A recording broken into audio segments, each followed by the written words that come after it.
Vamos a ocuparnos nuevamente del Twitter. Muchas gracias a todos los participantes del programa de esta noche y enseguida estamos hablando del Fondo Monetario Internacional.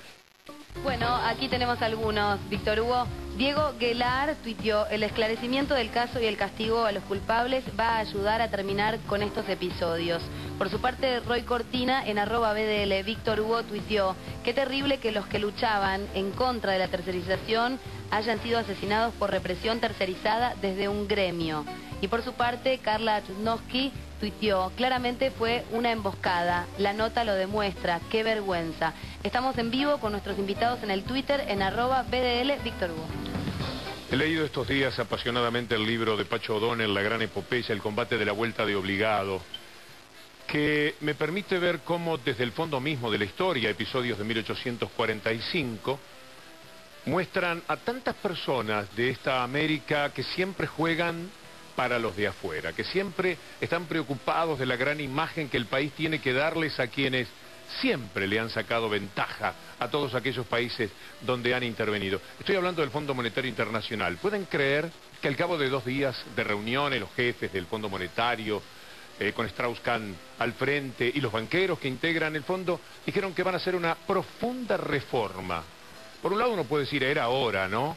Pero por otro lado, recién en este momento se acuerdan, se dan cuenta que el Fondo Monetario Internacional, como dice aquí, leo textualmente de La Nación, está buscando ser más efectivo, más creíble y legitimado. Palabras textuales del presidente del Fondo Monetario Internacional, que tomo en este caso de La Nación, también podría serlo de Miradas al Sur, de Página 12. El Fondo Monetario Internacional. ¿Qué significa? ¿Qué es el fondo? En 1944 nació el Fondo Monetario Internacional.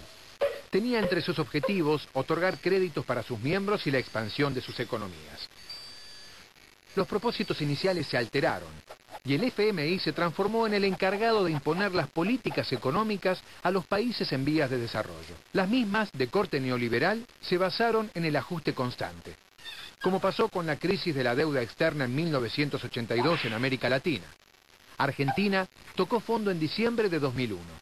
El FMI hizo un mea culpa 3 años más tarde. Igualmente tarde, reconoció su responsabilidad con la crisis global de 2009, que quebró economías nacionales, empresas y dejó millones de desocupados. Frente a la crisis griega, la receta del FMI fue la misma. No hay plata si antes no hay ajuste. Hoy la institución se encuentra desprestigiada. China se niega a revaluar su moneda como lo exige el fondo. Argentina y Venezuela no le permiten sus revisiones. Y naciones deudoras como Brasil, Indonesia o Malasia se fueron apartando de las gestiones del fondo. Ahora bien, ¿cómo lo hacen? ¿Cómo convencen? ¿O tienen muy buenos representantes adentro de cada uno de los países? Porque han hecho mucho daño. El de la Argentina es muy conocido, pero lo que está pasando en el mundo, si no, mírenlo. El FMI se decidió a apoyar a Grecia cuando esta nación decidió aplicar su receta de ajuste. Las medidas de recorte que aprobaron los legisladores afectan de lleno a la población, ya que incluyen la supresión de los aguinaldos de los funcionarios y los pensionistas del sector público, el aumento de la edad jubilatoria de las mujeres en 5 años a 65 y la suba del IVA en 2 puntos al 23%, además de reducir las inversiones públicas. En Francia, el gobierno de Sarkozy, en línea con estas políticas, está elevando la edad jubilatoria de 60 a 62 años, a pesar de la férrea oposición de sindicatos y estudiantes. La ley que provocó la reacción popular es la que modifica el sistema previsional, retrasando de 60 a 62 años la edad mínima para jubilarse. El presidente Sarkozy reiteró que no dará marcha atrás con la norma.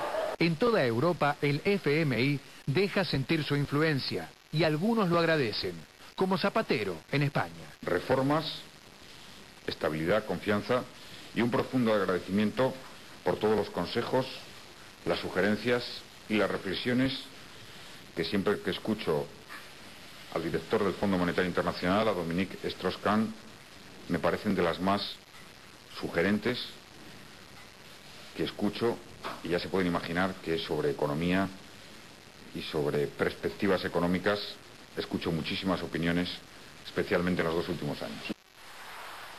Pensando que si esto dice Zapatero del PSOE, no quiero imaginar lo que le estaría diciendo Strauss-Kahn Rajoy o Aznar directamente hacían un monumento del Fondo Monetario Internacional. Es a ellos, así les va en estos momentos en Europa. Y mientras tanto, en la Argentina, ¿cuál ha sido, a grosso modo, la historia del Fondo Monetario Internacional? En 1976, la deuda externa rondaba 7.900 millones de dólares. Al finalizar la dictadura militar, y gracias a la ayuda del FMI, ascendía a más de 45.000 millones. Alfonsín tuvo que negociar con el FMI el Plan Austral. Y esto ha de lograrse a través de un ajuste que va a ser duro y que va a demandar esfuerzos de todos. Ese ajuste no funcionó. En 1989, Washington cortó el flujo financiero, desencadenando la hiperinflación.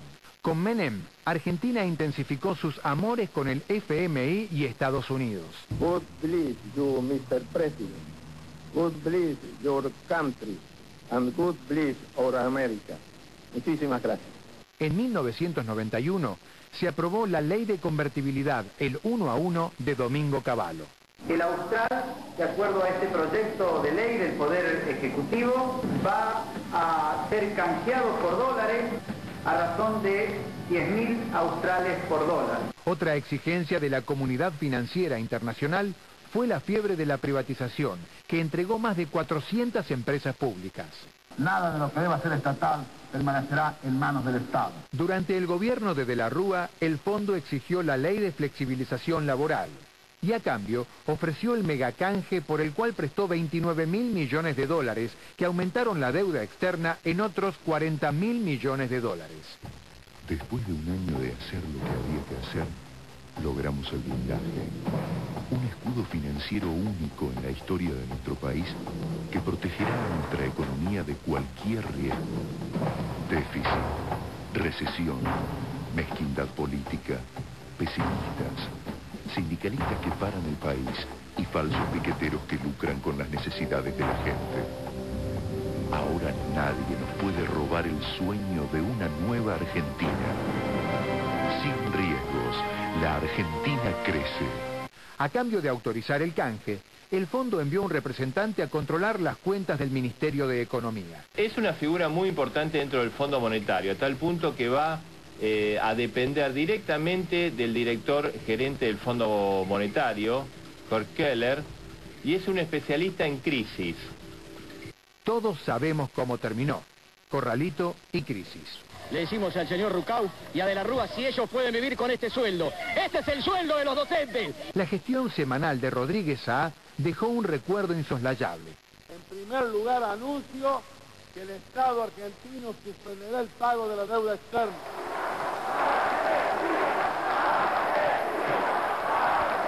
Claro que ese fue su último anuncio. Luego de 25 años de seguir los consejos del fondo, el 57,5% de los ciudadanos vivía entonces en situación de pobreza y el 25% en indigencia. Pero claro, el FMI no lloró por ti, Argentina. En vivo con los invitados en el Twitter, en @BDL Víctor Hugo, Diego Guelar, jefe de Relaciones Exteriores Internacionales del PRO, dice: el FMI se equivocó mucho, pero es de todos los países y la reforma se hace desde adentro, tuiteó. Carla Tutnowski: el FMI es la peste moderna. Reyes Fernanda: las políticas del FMI siempre han sido perjudiciales para la gente, lejos de los pueblos, responde a sus propios intereses. Hay una más, Roy Cortina, el diputado, tuiteó: el FMI no pudo anticiparse a la crisis financiera internacional. No es un organismo que esté en condiciones de dar recomendaciones. Hasta aquí los tweets en @BDL Víctor Hugo. Quedé pensando en lo que dice Roy Cortina. Así y todo, el fondo tiene el tupé de vez en cuando de decir: nosotros queremos ver cómo tienen las cuentas, queremos ver cómo están haciendo los deberes, aunque ya no haya deberes en determinado momento. Yo celebré ese instante, se les dijo: miren, esta es la plata de ustedes, háganlo de ustedes, déjenos a nosotros tranquilos. América en general le dijo esto al Fondo Monetario Internacional, pero ellos vuelven a la carga, andan con carradas de dinero que quieren prestar, como lo hicieron y se desprendía de lo que informábamos recién, de la animación que teníamos sobre la historia del Fondo Monetario Internacional. Ahora quieren ver las cuentas y los economistas dividen sus opiniones. Con todo respeto presentamos estas dos opiniones bien controversiales, por cierto. Argentina forma parte del Fondo Monetario Internacional, ha aprobado la Carta Consultiva del Fondo Monetario Internacional y como miembro le debe a los restantes países miembros del fondo sus estadísticas. Por lo tanto, Argentina debería aceptar como miembro del fondo una obligación que tiene con los otros países, que es mostrar sus cifras. Entonces, Argentina no puede permanecer dentro del Fondo Monetario y no aceptar las reglas del Fondo Monetario para todos los países. Esta actitud patoteril, absurda, infantil, inconsistente de Argentina, lo que hace es que la reputación de Argentina se siga dañando. Que Argentina siga siendo considerado como un país poco serio en el mundo. Lo de las revisiones es un mecanismo que en la Argentina fue muy traumático, o sea, no es un contrasentido. Lo cierto es que la Argentina hoy no acepta revisiones porque no necesita, es como una auditoría que durante mucho tiempo se utilizó para hacer política acá en la Argentina. Recordemos cuando en el año 99 la Argentina estaba quebrada y necesitaba financiamiento internacional y venía la misión del fondo y eran recibidos como si fueran jefe de Estado. Y cuando uno cumplía esas medidas, entonces el premio era financiamiento. Hoy nosotros no necesitamos de ese financiamiento y no tiene sentido someternos a esa situación que es una situación política 100%. Sí, política y económica. Es interesante lo que dice la presidenta del Banco Central, Mercedes Marco del Pont. Para mostrar los números. Lo que no queremos es generar esos, y que el Fondo Monetario, los países centrales entiendan el símbolo político que significa para la sociedad argentina el Fondo Monetario Internacional. El Fondo Monetario Internacional está asociado a nuestros fracasos históricos. Insisto, ha sido corresponsable de la degradación de la condición salarial, de la destrucción del mercado interno, de la desindustrialización, del hiperendeudamiento.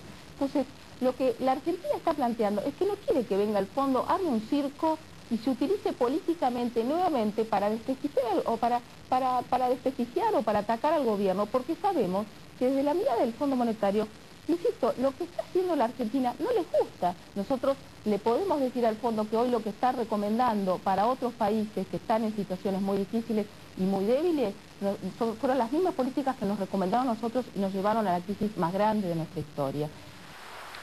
En su momento, Jorge Lanata supo hacer una película, un documental admirable con el título Deuda, y nosotros nos hemos permitido tomar prestada esta parte.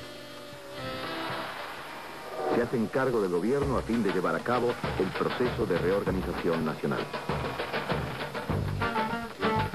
El teniente general Leopoldo Fortunato Galtieri, el general Reinaldo Viñola. Doctor Raúl Ricardo Alfonsín.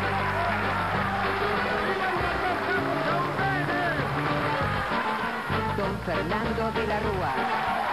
Mi misión es clara, cubrir estas horas. Imponga la banda presidencial Y se hace cargo de la presidencia provisoria hasta el día de mañana al doctor Eduardo Alberto Dualde. Al señor presidente de la Nación, doctor don Néstor Carlos Kirchner. La deuda es de 160 millares. Está en el orden de los 180.000 millones. 180.000, 135.000 millones de dólares que se deben. De alrededor de 186.000 millones de dólares. Y el déficit total de la deuda, 179.702.544 y va cambiando. O sea, como un contador de taxi, cada hora que pasa de nuestra vida está bajando, está cayéndole a la Argentina 1.700.000 pesos de intereses solamente. 15.488.233. Estaba pensando en el cigarrillo habitual de Jorge Lanata, iba a ser el gesto de apartarme el humo. Muchas gracias por esa película que de alguna forma tiene que ver con un tiempo en el cual el Fondo Monetario Internacional se convirtió en una sigla, no una palabra, una mala sigla. Y el cierre de este tramo del programa tiene que ver con algo que les va a provocar una sonrisa, una cierta melancolía, pensando cómo podrían ser las cosas y cómo son en la realidad. Pero tiene que ver sobre todo con que es bueno prometer no tomar contacto con el Fondo Monetario Internacional. Recordemos esta campaña.